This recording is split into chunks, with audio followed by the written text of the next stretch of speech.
Gracias por estar con nosotros esta mañana. Hoy vamos a continuar aquí en 1 de Timoteo capítulo 3, verso 1 al 7, en un mensaje que he intitulado El carácter importa. Miramos aquí el primer verso esta mañana, dice así: palabra fiel, si alguno anhela obispado, buena obra desea. Antes de continuar en el estudio esta mañana, quiero que sepa que la Biblia usa unas palabras intercambiables para la palabra pastor. Usa la palabra pastor, usa la palabra anciano y también usa la palabra obispo. Antes también de continuar, quería hacerles saber que hace unos 12 años, un poquito más, estaba en la iglesia escuchando a Pastor Roger Spradlin predicar sobre los versículos que vamos a ver hoy. Y recuerdo estar sentado en la segunda fila escuchando cada palabra que él predicaba en ese momento.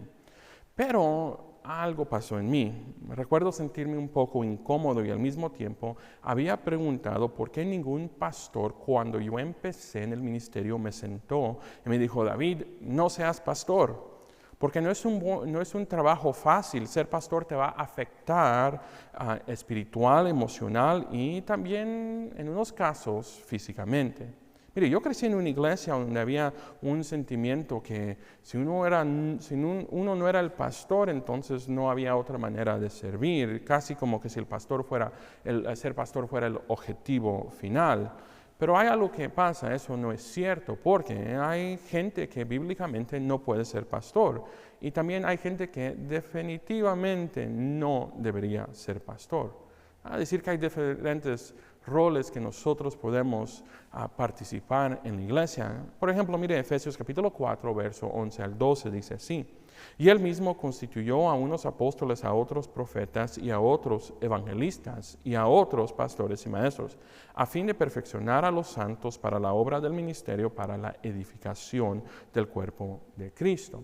Ahora, fue Charles Spurgeon quien dijo las famosas palabras cuando los jóvenes le preguntaban a él sobre ser pastor. Él dijo: no entres en el ministerio si puedes evitarlo. ¿Qué sería que dijo esto? Pues significa que uno solo debe entrar al ministerio si siente que no puede hacer nada más. ¿Por qué? Porque es un llamado serio, de un peso para aquellos que es imaginable y poderosa compulsión interna para servir. Y no es una elección de carrera para aquellos que no están seguros de qué están buscando, o si están buscando validación, sanación emocional o aún la fama. Pero el verdadero llamado viene de un sentido donde tú dices: ay de mí si no predico el evangelio. En otras palabras, si no hay nada más que puedas hacer menos de lo que Dios te ha llamado a hacer, pastor, entonces eso es lo que debes hacer. Pero ¿sabías una estadística un poco triste? 1 de cada 10 ministros se retira en el ministerio de una forma u otra. A decir que 1 de 10 pastores termina en el ministerio. A decir que 9 no terminan. Mira, aún en mi propia experiencia con todos los amigos que nosotros fuimos al seminario, empezamos el ministerio juntos, sirviendo como pastores de iglesia o pastores aún de alabanza o pastores de evangelismo en diferentes áreas y iglesias alrededor de California y los Estados Unidos. De todos mis amigos que empezamos, de lo que me he dado cuenta es que solo habemos 2 ahora predicando el evangelio, yo y otro amigo. Ahora, eso nos muestra que la estadística es verdad. Ahora, ¿por qué es que no están durando los pastores? Pues hay muchas razones. Entonces, cuando un hombre se acerca a mí y quiere saber sobre cómo ser pastor, o cree que tal vez Dios lo está llamando al ministerio, usualmente digo algo como esto: corre si puedes correr. Pero si no puedes correr porque Dios te ha llamado a la vida de servicio como pastor, entonces necesito que resuelvas algunas cosas en tu vida. Y usualmente doy 3 cosas que creo que son importantes resolver si quieres ser pastor. Número 1, administrar bien tus finanzas personales. ¿Por qué? Porque si no puedes administrar bien tu dinero, no vas a poder administrar bien el dinero de Dios. Número 2, sana de heridas del pasado.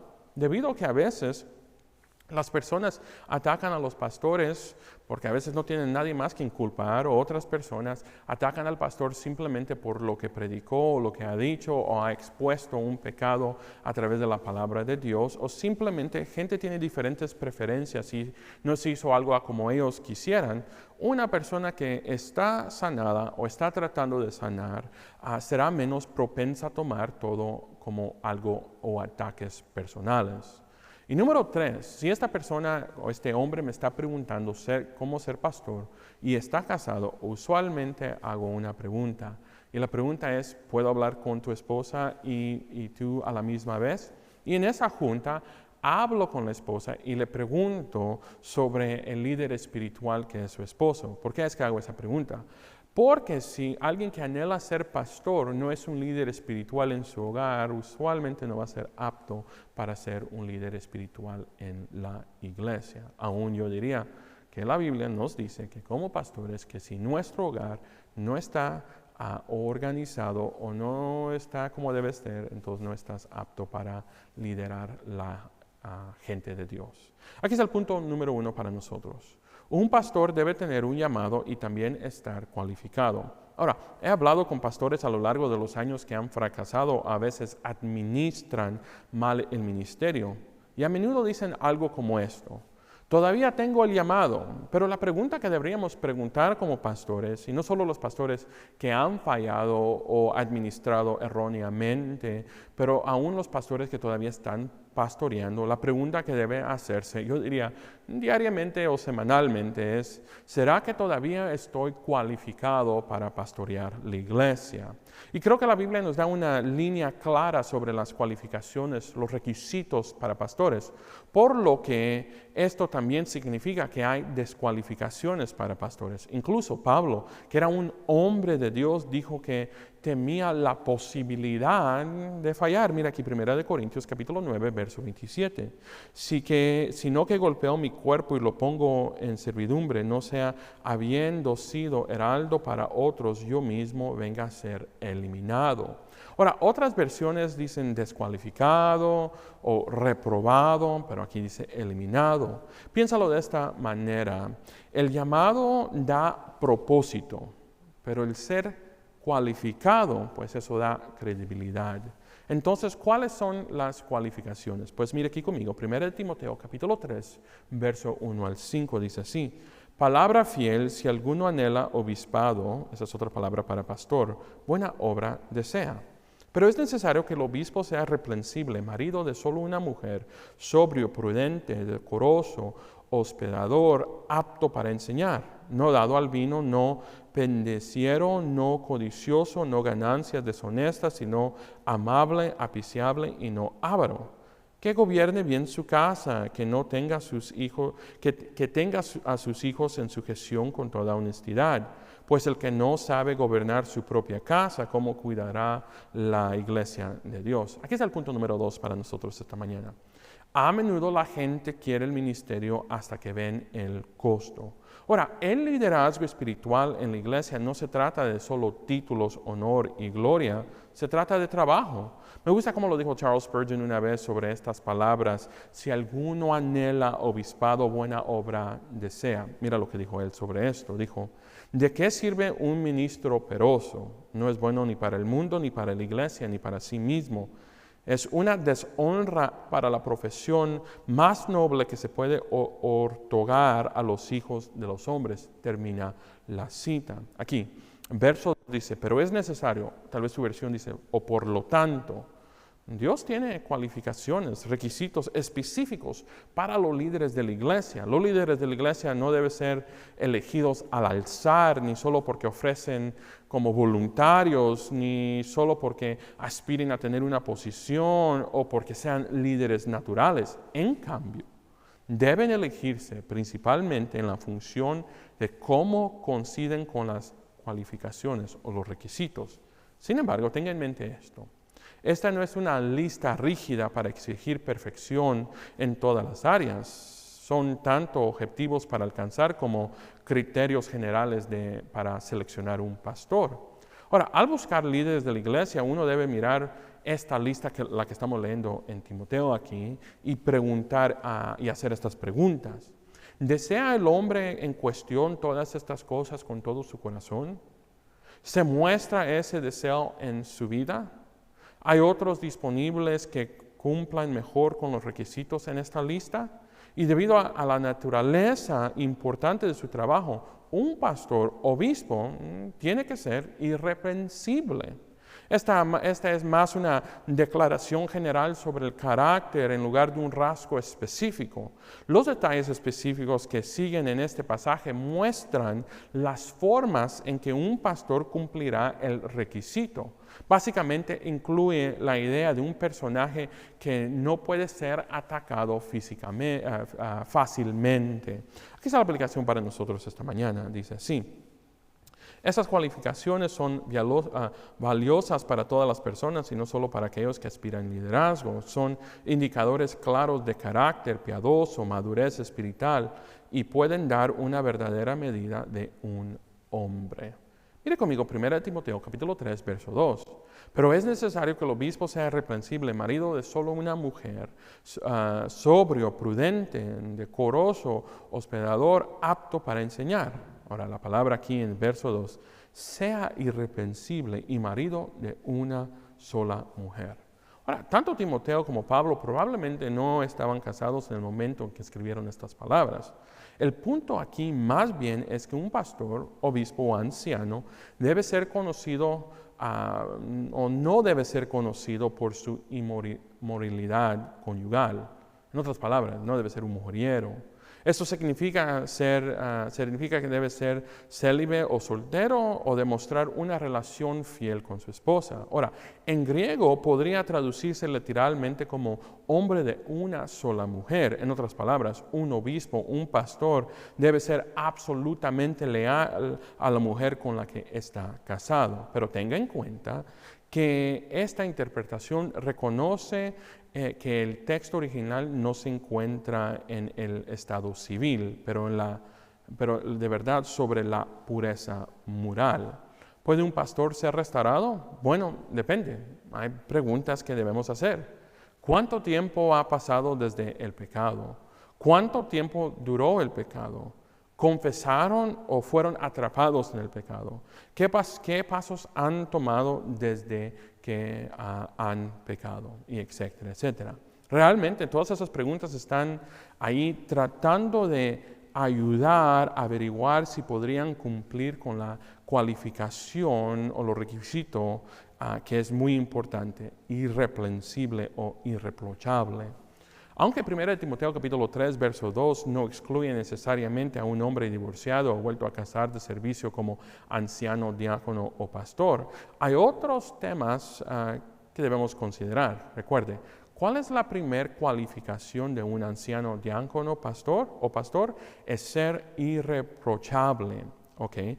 Ahora, ¿qué significa eso? Pues el diccionario define el reproche como vergüenza o desgracia, aquello que trae reprensión o censura sobre una persona. Y la Biblia habla de ser irreprochable o irreprensible como una de las marcas distintivas de aquellos que aspiran el oficio de pastor o diácono dentro de la iglesia. Sin embargo, tenga en mente que estar por encima de reproche no significa sin pecado. ¿Por qué? Porque ningún cristiano vive una vida completamente sin pecado. Ni lo haremos hasta que alcancemos el estado de glorificación en el cielo. Por encima de reproches significa que la vida de un pastor esté libre de hábitos o comportamientos pecaminosos que le impidan establecer el estándar cristiano más alto y el modelo para que la iglesia pueda ver cuál es el estándar o emule. Recuerde que lo que Pablo escribió no está en la pantalla por el verso 2, pero es necesario que el obispo sea irreprensible, marido de solo una mujer, sobrio, prudente, discursoso, hospedador, apto para enseñar. Ahora, la palabra debe enfatizar esta cualidad particular, debe ser irreprensible. Es un requisito previo, incondicional para un papel de liderazgo en la iglesia. Ahora, quiero que entiendas esto.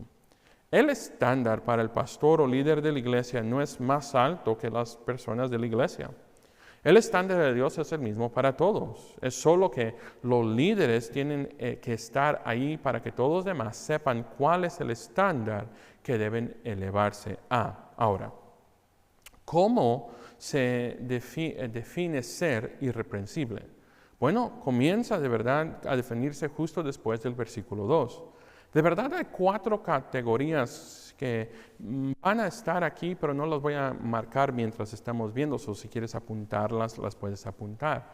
Número 1, su carácter moral. Número 2, su vida hogareña. Número 3, su madurez. Y número 4, su reputación. Mire, 1 Timoteo capítulo 3, verso 3 al 4 dice así: no dado al vino, ni pendicerio, ni codicioso, ni de ganancias deshonestas, sino amable, apreciable y no avaro. Que gobierne bien su casa, que tenga a sus hijos en sujeción con toda honestidad. Esta lista continúa aquí Pablo con los requisitos para un pastor de una iglesia. Y aquí Pablo agrega a un anciano que no puede ser borracho. Ahora, beber vino era común entre judíos y gentiles, especialmente antes de que existiera una refri. Es importante señalar que Pablo no prohíbe beber todo el vino ni alcohol, sino que descarta muy específicamente que no puede ser borracho. Y aquellos propensos a este tipo de adicción se consideran descalificados para ser pastores. Ahora, quiero que sepa que aquí en nuestra iglesia, Valley Baptist, en todas las ubicaciones, nosotros como pastores hemos firmado por decir que nosotros no tomaremos alcohol, no porque creemos que es pecado, pero nosotros sabemos que este tema es un poco difícil para muchas gentes y por el abuso alcohol alrededor de verdad de todos los Estados Unidos, nosotros hemos decidido que como pastores para vivir una vida irreprensible es mejor que no participemos en nada de esto. Ahora, este versículo también nos recuerda que un pastor debe ser, no debe ser codicioso de ganancias deshonestas. Otras versiones también dicen amante del dinero. Pablo aborda más específicamente esto en 1 Timoteo capítulo 6, versos 6 a 10. Disculpe, pero de verdad no tenemos tiempo para ver lo que está en capítulo 6, pero déjame darte algo rapidito aquí, porque ahí señala la codicia que conduce a todo otro tipo de pecados, incluido al abandono de la fe. Esto significa que los pastores no deben servir por codicia. Y como dice 1 de Pedro, capítulo 5, verso 2, los líderes de la iglesia deben ser aquellos que ayudan a los demás, no por obligación, sino por voluntad o algo que desean hacer. Ahora, esto no significa que un pastor no puede ser recompensado por su servicio, 1 Timoteo capítulo 5, pero el enfoque en los versículos que estamos viendo hoy dice que las ganancias financieras no debe ser su motivación para el servicio. Esta no es una de las muchas razones por qué yo no estoy de acuerdo con lo que se refiere al Evangelio de la Prosperidad. Porque el Evangelio de la Prosperidad enseña, de verdad, esos pastores predican que dar dinero a menudo, como sembrar semillas, es una forma garantizada para recibir riqueza, salud y milagros de Dios.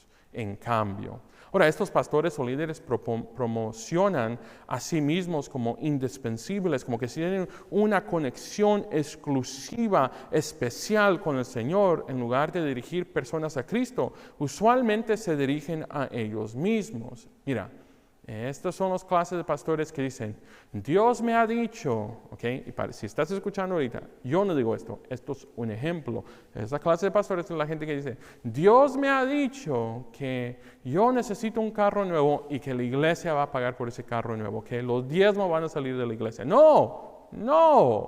Tener cuidado con pastores que son amantes del dinero y no amantes de la palabra de Dios.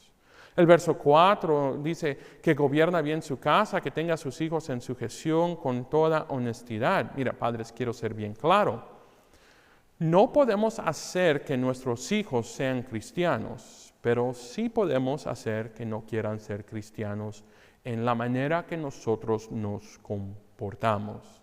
Se insta a los padres a moldear el comportamiento que quieren que sus hijos practiquen. Y un niño puede cuestionar su fe después de que observa tal vez a su padre o a su madre que no está viviendo lo que enseña, o que en la iglesia alrededor de otra gente es completamente diferente que en su hogar. Si un padre predica una cosa y hace otra cosa, el niño puede perder el respeto a la religión misma. Ahora, es cierto que un niño puede rebelarse incluso cuando tenga un buen hogar, pero la pregunta entonces que debemos hacer es si esta rebelión es a causa del padre o es a pesar del trabajo de los padres. En otras palabras, a veces los niños, como muchos de nosotros, hemos hecho tal vez cosas contra las buenas cosas que los padres nos enseñaron en un tiempo u otro en nuestra vida. Ahora, ¿será que yo como pastor voy a cometer errores como padre? Absolutamente sí. La idea que de un pastor es responsable de medio ambiente en su hogar es esto. Mi trabajo es establecer un fundamento de fe. Enseñar primero la palabra de Dios en mi hogar, dar un ejemplo personal de lo que predico, estar presente en la vida de mi esposa y de mis hijos. En otras palabras, yo no puedo estar tan ocupado trabajando para Dios o tan ocupado trabajando en cualquier otra cosa y no pasar tiempo con mi familia. Mi familia es mi primer ministerio. Disciplinar a los niños con amor y discipular a mi hogar. Pero debes saber algo, que discipular a los niños comienza enseñándole de Dios. Entonces fomente las preguntas basadas en la fe. Pero iglesia, debe tener algo en cuenta aquí, que todo lo que mencioné no es solo para pastores. Si tú eres un padre cristiano, esas son las mismas cosas que tú eres responsable por. El trabajo de criar un hijo es un desafío, pero con la ayuda de Dios, los padres pueden experimentar la bendición que viene cuando nuestros hijos son creados en el camino de Dios. Pero ¿qué pasa si un día nuestros hijos, aún después de nuestras buenas instrucciones, hacen completamente cosas diferentes que lo que tal vez mi esposa o yo enseñé a ellos, o tal vez tú y tu esposa o tú y tu esposo enseñaron a tus hijos? Entonces, ¿qué podemos hacer? Pues, luego como padres, nuestra estrategia debe cambiar. Casi tenemos que ser más como Cristo si queremos tener la oportunidad de ganar a nuestros hijos de regreso a Jesús. Padre, nuestro tiempo es muy limitado. Aquellos de ustedes que ya tienen hijos adultos y aún ya tienen nietos y tal vez bisnietos saben de lo que estoy hablando. Pero nuestra oración, específicamente hablando de mi familia, que es que nosotros queremos que un día nuestros hijos encuentren un cónyuge piadoso para que construyan sus familias saludables. En otras palabras, nosotros solo tenemos un tiempo limitado donde voy a tener la autoridad de papá y mi esposa va a tener la autoridad de mamá sobre nuestros hijos. Y después un día los entregamos y ya no tengo la misma autoridad que yo tenía que cuando eran pequeños. Ahora, cuando ellos tengan sus propias familias, espero que un día nos permitan ser parte de esa familia. Por eso es importante, hermano o hermana, escuche lo que estoy diciendo. Enfóquese aún en los tiempos difíciles, cuando sus hijos están creciendo, enfóquese en cuidar a su cónyuge. ¿Por qué? Porque un día sus hijos se van a ir y su familia es su esposa. Y después, por sí, una vez sus hijos forman sus familias, sus hijos se vuelven en como familia de extensión. Ya sé que para nuestra cultura eso es un poco difícil. ¿Pero por qué digo esto? Porque recuerda lo que dice Mateo capítulo 19, verso 5, mire aquí en la pantalla. Y él dijo, por esto el hombre dejará al padre y a la madre y se unirá a su mujer y los dos serán solo una carne.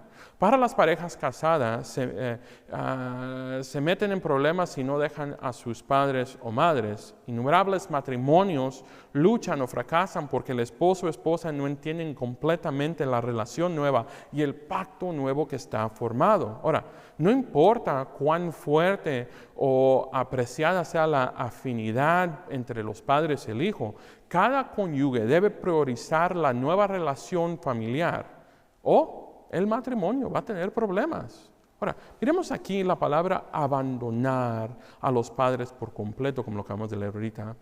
Es de verdad la palabra, no estamos hablando de abandonar los padres por completo, pero la palabra aquí, dejar, implica cortar los lazos emocionales de lealtad y dependencia. Escúcheme, esposo, esposa y suegros. Suponiendo que no hay abuso, yo oro al Señor que te guíe en esta área. Los padres que exigen obediencia continua a dependencia emocional corren el riesgo de dañar el matrimonio de sus hijos. Y también niños hijos, pues ya no son niños, son adultos, los hijos que priorizan o tienen una prioridad sobre la relación padre-hijo, sobre su matrimonio. Entonces, si no estabas listo para salir del nido, entonces, ¿por qué te casaste? Pero ¿sabe qué? Voy a hablar más de esto en nuestra conferencia de matrimonio que vamos a tener en unos meses. Aquí está la aplicación para nosotros esta mañana. Tómese el tiempo para sanar antes de liderar.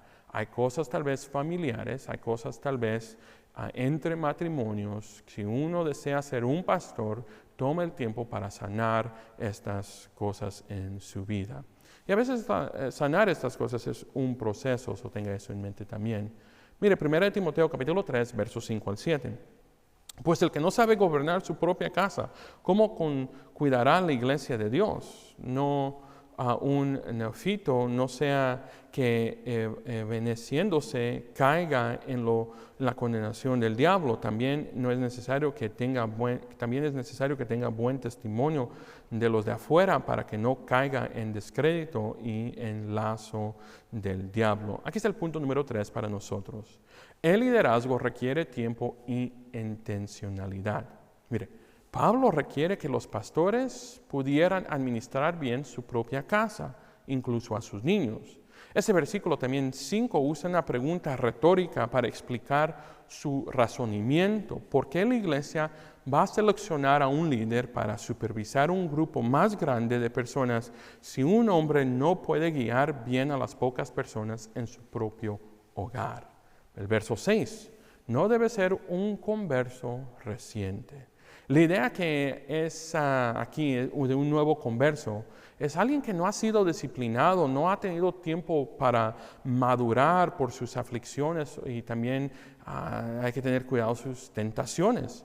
La idea es que promover a un nuevo converso reciente demasiado rápido da ocasión a un gran pecado, orgullo, imitación del diablo mismo. En otras palabras, en las mismas condenación en que cayó Satanás. ¿Cómo es que sabemos esto? Porque aquí lo representa como la idea, la trampa del diablo es una trampa como para animales, así como los animales pueden ser atraídos de un lugar determinado y luego atrapados repetidamente por un peligro invisible. Un líder de la iglesia con mala reputación en la comunidad puede también traer deshonro, pero también un nuevo converso también puede caer en un momento de orgullo. Miren, hermanos, hay algo bien interesante que hace años me dijeron y que, ¿sabes qué? No creía hasta que lo comencé a vivir sobre los últimos tal vez 15 años.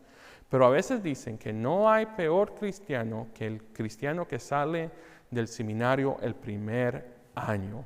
Salen con todo este nuevo conocimiento y hay un gran orgullo, como que si ellos escribieron la palabra de Dios. No estoy diciendo que todos son así, pero a veces el orgullo es una buena muestra de inmadurez. Ahora, ¿por qué es que el orgullo es tan pecaminoso? Pues el orgullo es darnos crédito por algo que Dios lo ha logrado.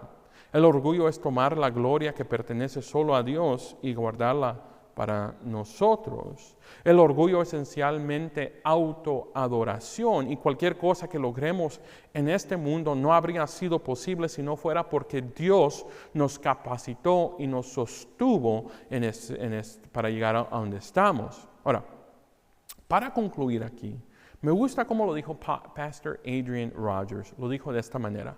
Los pastores no pueden dirigir, enseñar predicar con unción y poder sobrenatural sin ser completamente quebrantados, rendidos al señorío de Cristo, la autoridad de la palabra y los mandamientos del Espíritu. Termina la cita. En otras palabras, mire la descripción de trabajo que se encuentra aquí, yo diría en las cartas pastorales, que es 1 de Timoteo, 2 de Timoteo y Tito, para ver el estándar que el hombre de Dios o el pastor de la iglesia debe vivir. Por eso quiero pedir algo de la iglesia esta mañana. Por favor, ore por los pastores de esta iglesia. Ore por los pastores de las iglesias en nuestra comunidad. Ore para que los pastores estén predicando la palabra de Dios. Y también ore, de verdad, para que Dios cierra las puertas de estos pastores que están predicando solo para ganar ganancia o solo para ganar dinero o que están predicando un falso evangelio. Que Dios tenga misericordia de sus almas cuando un día estén enfrente de Él como juez. Pero también, iglesia, ore para que Dios levante a hombres para pastorear esta próxima generación. Y en una nota muy personal, por favor, no olvide orar por mí como su pastor y les prometo que yo no pararé de orar como ustedes, como la iglesia, que Dios me ha permitido pastorear en este tiempo. Inclinemos nuestros rostros. Señor, venimos delante de ti, Padre, pidiendo que seas tú que nos guíes siempre. Señor, oramos por los pastores en nuestra iglesia, oramos para que tú llames a más hombres a ser líderes en nuestra iglesia, pero antes de tener títulos y posiciones, Señor, que estos hombres sean líderes en sus hogares, que sean el líder espiritual para su esposa y sus hijos, hombres que amen la palabra de Dios. Señor, el estándar es alto, Señor, pero por tu gracia y tu amor, Señor, y tu guianza, tú ayudas, Señor. Señor, la Biblia dice que tú has dado al pastor como un regalo a la iglesia. Señor, pedimos, Señor, que los pastores alrededor de este mundo sigan siendo ese regalo. No sean pastores que parezcan como que son unos regalos, pero llevan a muchas personas, iglesias enteras, a la condenación. Señor, ahorita también oramos por los pastores que están en diferentes partes del mundo. Específicamente en ese tiempo, los pastores en Nigeria, Señor, que ahorita están siendo asesinados, cazados, torturados por el Evangelio. Señor, que ellos en estos momentos de dificultad, Señor, ayúdales a permanecer fiel. Ayúdales a proclamar tu nombre y a no rendirse, a pesar de la tortura y a pesar de todo lo que esté pasando. Que haya hombres, Señor, en estas comunidades ahorita apuntando a la gloria de Dios. Y tal vez, Señor, tal vez sí en tu gracia, si unos han sido o están siendo torturados en estos momentos, que como Esteban puedan ver hacia el cielo y ver la gloria de Dios y puedan ver al Hijo de Dios, al Hijo del Hombre sentado a tu diestra. En nombre de Cristo Jesús. Amén y amén.